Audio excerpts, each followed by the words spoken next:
L'accès au numérique, c'est une nécessité absolue pour tous les territoires français, de façon à permettre à nos habitants d'être connectés en permanence, en vérité, avec le monde entier.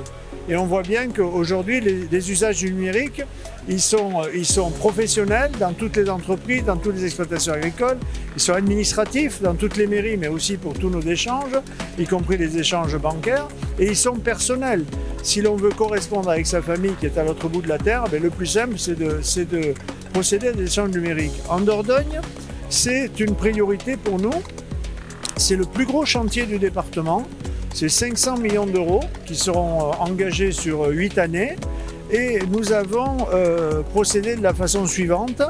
On a, dans un premier temps, fibré les nœuds de raccordement téléphonique, qui nous a permis de repartir sur des réseaux de cuivre qui ont l'avantage de faire monter en débit un maximum d'habitants du Périgord, parce que nous avons un département très vaste sur le plan géographique.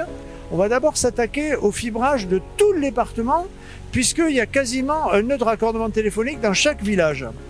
Et donc ça nous a permis de faire monter en débit le maximum d'habitants dans un premier temps, ce qui nous a permis de passer la crise sanitaire, ce qui a permis aux collégiens et aux lycéens de correspondre avec leur lycée et avec leurs professeurs et de passer en gros, sans trop de difficultés, les échanges normaux. Maintenant, on est dans une deuxième phase qui se terminera fin 2024, où nous avons attaqué le fibrage de chacune des 300 000 habitations. Dans notre département, la loi a prévu qu'un opérateur, l'opérateur Orange, va fibrer 14 communes. Pour les 495 autres ou 490 autres, c'est Périgord Numérique, un syndicat que l'on a créé, qui assure ces travaux.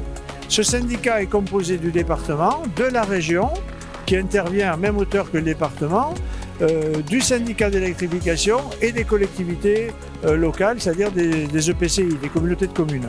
Nous construisons un réseau qui est 100% fibré, qui concerne 100% des habitations de la Dordogne et qui est 100% public. Alors comment va-t-on rembourser les emprunts? Eh bien parce qu'on va louer ce réseau aux opérateurs. Et dans le budget de 2022, j'ai déjà inscrit en recette 1 million d'euros de recettes de location des opérateurs. C'est-à-dire que quand on aura terminé, le réseau public sera loué et avec les revenus des locations du réseau, nous allons rembourser nos emprunts. Et pour cela, on a créé une société publique locale d'Aquitaine avec 7 départements. Et aujourd'hui, on a aussi créé une société de commercialisation pour commercialiser notre réseau. Bref, on a un écosystème économique qui tient la route et qui a donné confiance aux opérateurs bancaires qui nous ont prêté.